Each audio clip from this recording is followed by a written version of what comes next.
មែនណាសម្ដេចទីនេះក្រៅពីខ្សែស្អីក៏គ្មានដែរមិនដឹងបោទៅស្អីក្រៅពីខ្សែនៅមានក្បាលនៅក្បាលពោះឯងស្មានឯងឆ្លាតណាស់ហ៎មិនទាំងពីរនឹងយើងមិនចង់ឃើញមកពួកឯងទេហ៎ផុសចេះឆ្ងាយយើងទៅ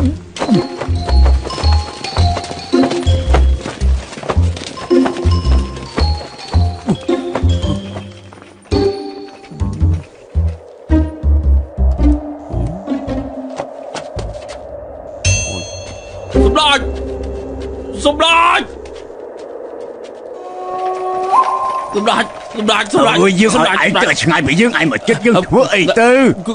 គឺថាអើយបាក់អីនឹងហើយមិនកំជិះគិតសោះពេលសម្ដេចកំពុងនៅខឹងអត់ដឹងទេសំខាន់បំផុតគឺរកសំសម្ដេច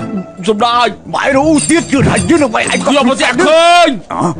ឯងតែឃើញអី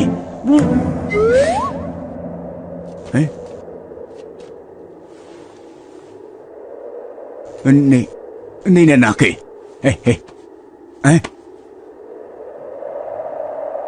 សួស្តីនាងគឺខ្ញុំណាជាច័ន្ទប៉ាវ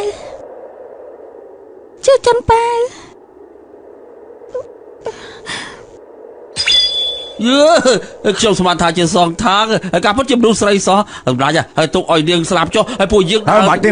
នេះជាមនុស្សដែលយើងចង់រកហើយអើយស្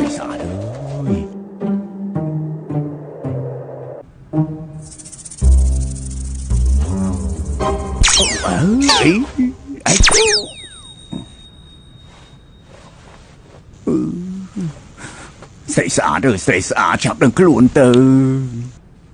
សម្ដេចអ្នកនាងម្នាក់នេះតាំងពីមកដល់ដំណាក់គឺមិនដឹងខ្លួនរហូតដល់សម្ដេចហៅនាងក៏អត់ប្រយោជន៍ដែរគឺយើងជាអ្នកបីនាងមកស្មានតែយើងមិនដឹងអីចាំបាច់ឯងនិយាយប្រាប់យើងមិនមកតែចរៃអើយស្រីស្អាតអើយបើភ្នែកមើលខ្ញុំមកផ្លេតក៏បានហើយប្រាប់ខ្ញុំថាឈ្មោះអីមកអាគូឈួតអើយឯងទៅហៅពេទ្យដល់ណាមិនកុំតមកវិញត្រឡប់មកវិញមកជាសួរឯងណាគឺថាក្រែងសម្ដេចឲ្យខ្ញុំបិទមាត់រហូតអីអញ្ចឹងទៅខ្ញុំមិនហ៊ានឆ្លើយកូនឈួតទៅចេញទៅ5នាទីដល់5នាទីទេមកយើងយល់ថាស្រីស្អាតនឹងដូចជាធ្លាប់ស្គាល់គ្នាយូរជាងណាបាក់សម្រាប់យើងគ្រូពេទ្យមកហើយឆាប់នាំចូលមកហើ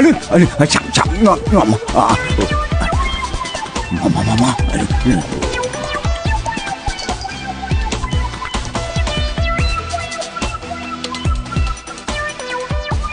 គ្រូពេទ្យយ៉ាងម៉េចហើយ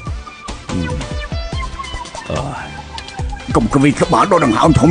ថានិយាយទៅពួកឯងយកពេលនេះទៅស្ងោ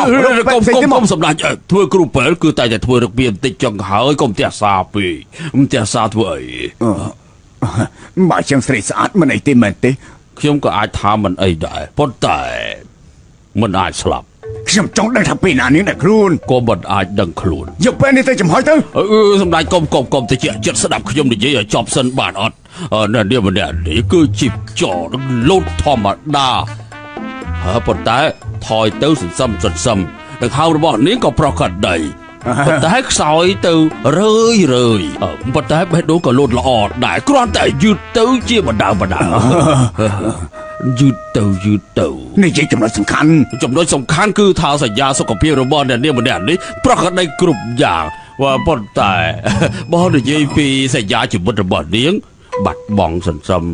សំហើយ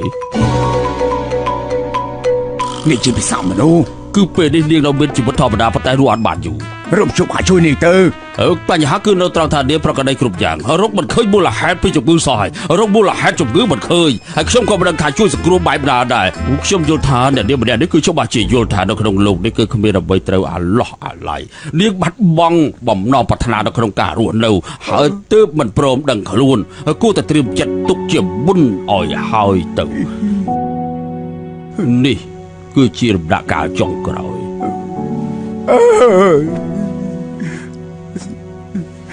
ស្រីស្អាតអើយកើតជាស្រីស្អាតពិតជាគាត់យ៉ាងនេះមែនទេទើបបានជាជួបគ្នាបែរជាឃ្លាតគ្នាជារៀងរហូតនេះជារឿងដែលឈឺចាប់បំផុតនៅក្នុងលោកស្រីស្អាតមិនបាន ខ្ញុំមិនខ្វល់ខ្ញុំទុកពេលឲ្យលោក12យាមត្រូវទៅរកមជ្ឈបាយជួយ ខ្ញុំ12យាមគឺមិនអាចទៅរួចទេមិនអាចទេសម្លាប់ ពួកឯងនាំទៅដុតទៅប្រោពេលថ្មី កុំសម្ដេចកុំអាងអីដុតអាងអីសម្លាប់ខ្ញុំក៏ហំប្រឹងអស់ពីលទ្ធភាពដែរ ចាប់ដើមទៅ ពេលនេះ ចាំកា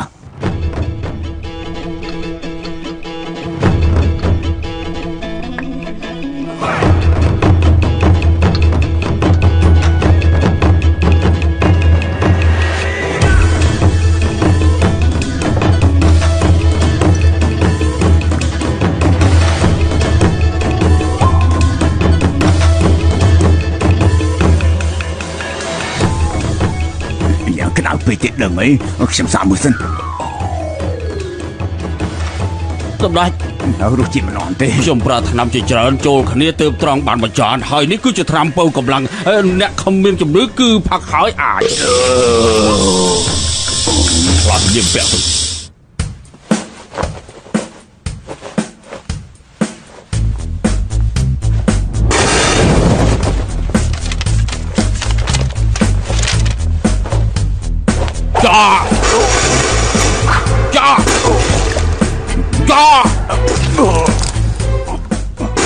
ហើយសំឡើងជិះទៅទីនេះហើយ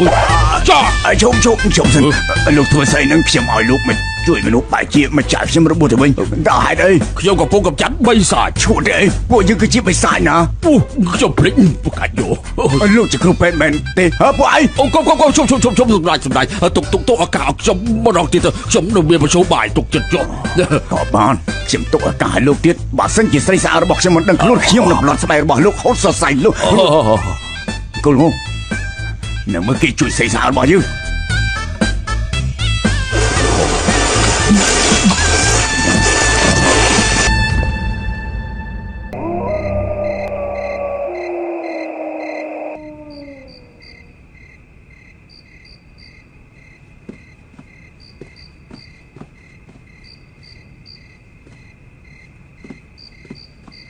អ្នកនាងពាក់កណ្ដាលទៀតហើយឆាប់ដឹកខ្លួនទៅបើអ្នកនាងនៅតែមិនដឹកខ្លួនដល់មេឃភ្លឺខ្ញុំជុំបាជាលេខដឹកខ្លួនវិញរហូតហើយអូមើលទៅខ្ញុំមានតែបញ្ចេញស្នៀតកំពូលចុងក្រោយ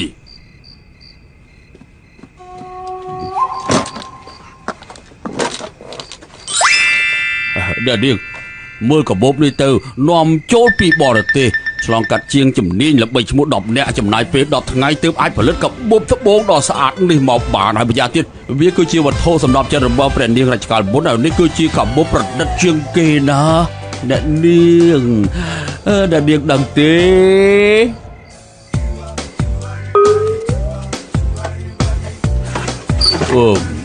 អ្នកនាងមើលកាបូបមួយនេះទៀតទៅវានាំចូលពីប្រទេសប៉ូស៊ូដិននិងដេប៉ាក់ដោយមេជាងនៅក្នុងរាជវាំងគឺផលិតផលមានកំណត់ទូទាំងពិភពលោកម្យ៉ាងទៀតទូទាំងអាស៊ីគឺមានតែមួយគត់វាគឺជាផលិតផលប្រឌិតនៅក្នុងចំណោមផលិតផលប្រឌិតទាំងអស់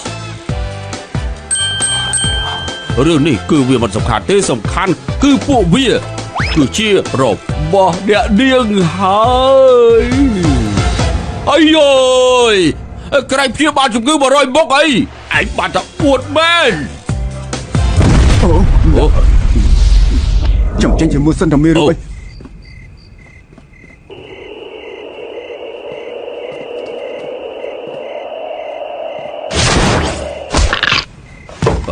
អ្នកនាងមួយម៉ូតនេះគឺរឹតតែអស្ចារ្យជាផលិតផលម៉ាក់ល្បីជាងគេនៅក្នុងចំណោមឋានទាំង3មើលការរចនាល្អប្រណិតដាំត្បូងយ៉ាងល្អវិសេសគ្មានម៉ូតណាស់ល្អជាងនេះទៀតទេប្រអប់ពន្លឺប្រចាំនេះណា ប្រអប់ស្អីប្រាក់ខែខ្ញុំមកខែបានដើម្បីដំឡឹងខ្ញុំចាយអស់ហើយគ្មានសល់អីទេគោភ្លឺខ្ញុំមិនគោភ្លឺទេខ្ញុំគឺគោឈួតមកលេខសោយទៀតយើងនឹងធ្វើឲ្យខ្លាចជាមេគោគ្មានពេលទេបញ្ញាប់រងរុយសំអុយនោះយកប្រអប់ពន្លឺប្រចាំទៅបាទអាយជាណាយើងគឺជាមហាទេពស្មើមេស៊ុនអ៊ូខុងយើងមកវិញហើយដល់ខ្លួនអើយជាបាលជំងឺ100មុខខ្ញុំជាពេទ្យទេវតាសម្ដេចស្រីស្អាតដល់ខ្លួនអើយក៏ប៉ុន្តែពីមុនខ្ញុំក៏មានរឿងសប្បាយចិត្តដែរហេតុអីមកដល់អំបញ្ញនេះរឿងនេះ ប្រហែលជាមានមូលហេតុរបស់វាឧបករណ៍ថ្មីនេះគឺសម្ដេចមានអាការៈចុករយចង្កេះឈឺក្បាលវិលមុខដៃជើងគ្មានកម្លាំងនៅក្នុងខ្លួនលហលហេវទេអាយ៉ាប្រហែលជាជំងឺខ្សោយកលៀនគោហើយអើយពួកឯងអូទៅស្ងោទៅ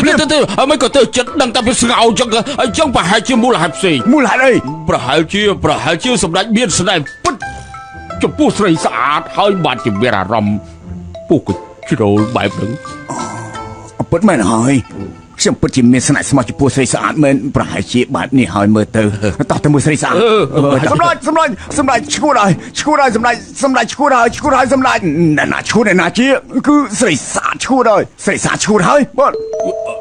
អមិនក៏ទៅជាអញ្ចឹងមួយនាទីនិយាយច្បាស់ខ្ញុំនៅគ្រូពេទ្យបានមើលស្រីស្អាតស្រាប់តែលឺសំឡេងយ៉ាងខ្លាំងរួចហើយខ្ញុំក៏ចេញទៅមើលបានជួបនឹងប្រុសសង្ហាម្នាក់គេបានមកខ្ញុំសួរគេថាជានរណាគេប្រាប់ខ្ញុំថាជាមហាទេពថ្មីសូននោះខងរួចហើយគ្រូពេទ្យក៏បានស្រីថាស្រីស្អាតនឹងខ្លួនហើយរួចហើយខ្ញុំបានឃើញស្រីស្អាតដើរចេញមករួចហើយខ្ញុំត្រូវគេវាយសន្លប់រួចហើយខ្ញុំក៏បាននៅខ្លួនរួចហើយខ្ញុំបានឃើញប្រុសស្អាតនិងស្រីស្អាតនិយាយគ្នារួចហើយស្រីស្អាតក៏ឈួតពេលនេះដំណាក់ខាងក្រោយខ្ទេចអស់ហើយ